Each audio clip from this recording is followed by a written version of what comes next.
Eu vou aproveitar a gente fazer um ping-pong aqui, né? Eu vou botar o Nabor na conversa e trazer um pouco para o hoje, né?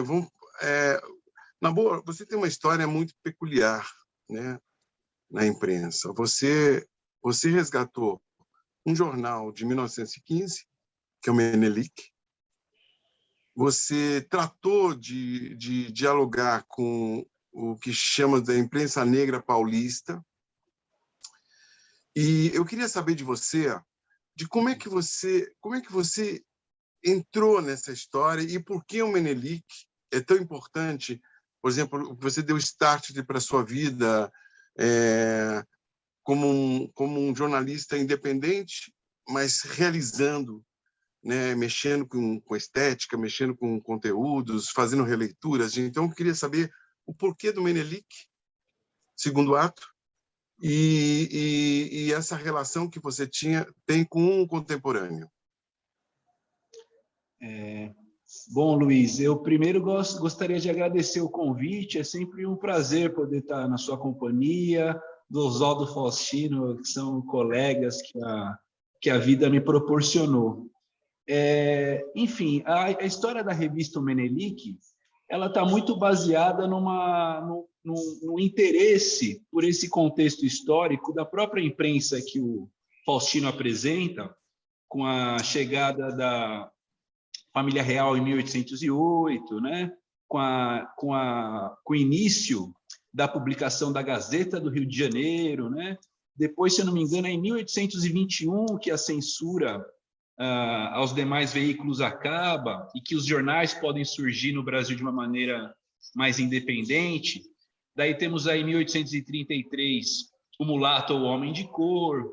Então, Luiz Paulo, foi meio que olhando para dentro da minha própria história que eu chego até a história do Menelik, porque, enfim, como a gente bem sabe, né, esse processo de invisibilização dos negros na mídia tradicional, né, ou a maneira como os negros são retratados comumente dentro dessas mídias tradicionais, elas acabam despertando, na maioria das pessoas que travam contato ou consciência com essa história, algum tipo de conscientização.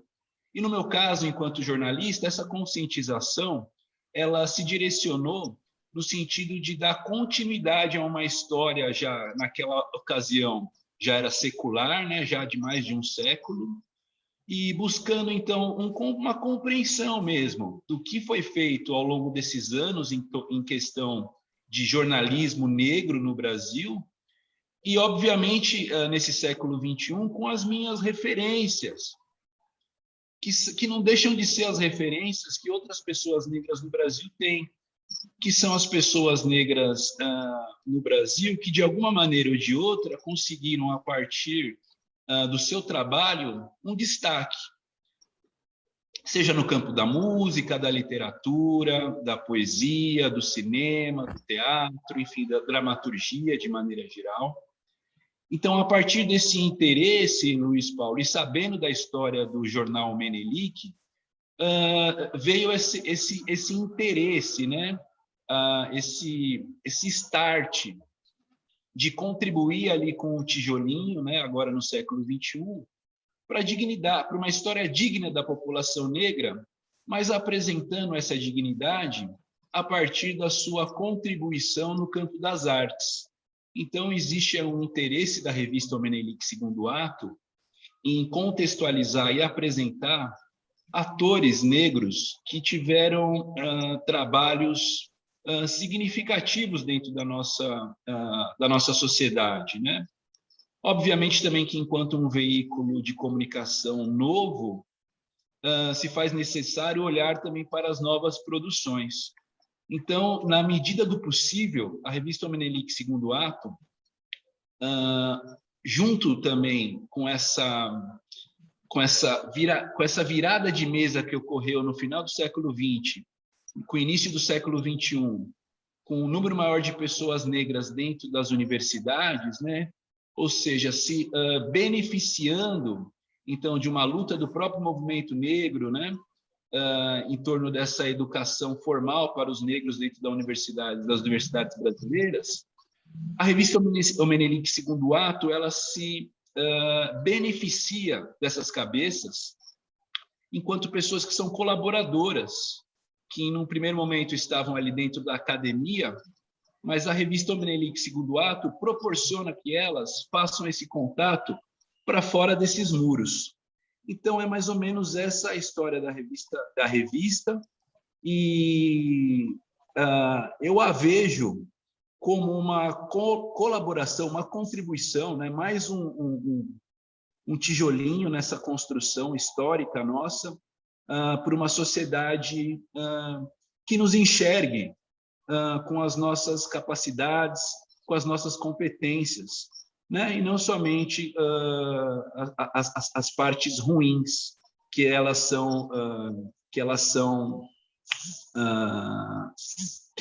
sejam divididas com o restante da sociedade, como ocorre, mas que as nossas competências e as nossas, inclusive os nossos pioneirismos, né? Enfim, toda a nossa contribuição seja vista a partir da nossa própria subjetividade. Então, são homens e mulheres negras que fazem a revista O Menelik Segundo Ato, um pouco semelhante ao que acontecia com a história da imprensa negra aqui em São Paulo na primeira metade do século XX, mas tendo aí essa possibilidade de contar com atores que têm os seus trabalhos um pouco aprisionados dentro da academia, mas que a partir de uma conversa, de um diálogo, uma linguagem jornalística, podem trazer toda essa pesquisa, esse ponto de vista, né? Essas leituras, essas observações, para um número maior de pessoas. Uhum. E você só vou continuando aqui. O público, como é que você pensou? Quer dizer, quais são as estratégias que você pensou como uma pessoa de comunicação? Criou um produto que, na verdade, é uma plataforma, né? Pela abrangência que você já expôs. Como é que é a tua relação com as audiências, quer dizer, com os públicos? Porque o Menelik é uma plataforma, você tem várias outras plataformas que estão coligadas com essa, transversalizando com essa histórica e principal da tua vida como jornalista. E eu queria entender um pouquinho de como é que é a tua cabeça com relação às audiências, com relação aos públicos, e como é que isso acontece, né? Como é que isso se desenvolve? Olha, Luiz Paulo, é uma pergunta difícil de se responder, mas eu diria que, pelo fato da ideia ter nascido, né, enquanto eu tinha aí meus 20 e poucos anos, ainda não tinha chegado aos 30 anos, então eu estava, do ponto de vista social, num período de muita sociabilidade aqui na cidade de São Paulo, né? Então, eu utilizei de um recurso muito primitivo, que é justamente estar nos lugares onde as pessoas negras sociabilizam na cidade de São Paulo. Então, olhando para essas pessoas, especialmente as jovens, né, onde elas se reuniam, a maneira como elas se sociabilizavam, quais eram os seus interesses. Então, a partir daí, foi possível fazer um mapeamento, mesmo que um mapeamento um pouco irregular, de assuntos, temas que poderiam ser de interesse dessas pessoas e que esse material pudesse chegar também até elas para criar algo como um sentimento de pertencimento dentro da publicação. Mas eu diria que a grande vantagem ou a grande start da publicação, da revista, Luiz, foi pensar, a partir de um acontecimento que se desdobrou com bastante força nesse início do século XXI, que é a visualidade, né? Então, a revista tem uma proposta visual, pensando, obviamente, num público leitor, que não é o público leitor de 30 a 40 anos atrás, que, enfim, muito provavelmente, de fato, lia, né, textos de 5, 10, 15, 20 páginas. Então, nós buscamos, através de um projeto gráfico, que pudesse chamar a atenção das pessoas, como uma ferramenta de pertencimento e também uma ferramenta que as levasse a se interessar pela publicação. Basicamente, eu acho que é isso, Luiz Paulo. Tá.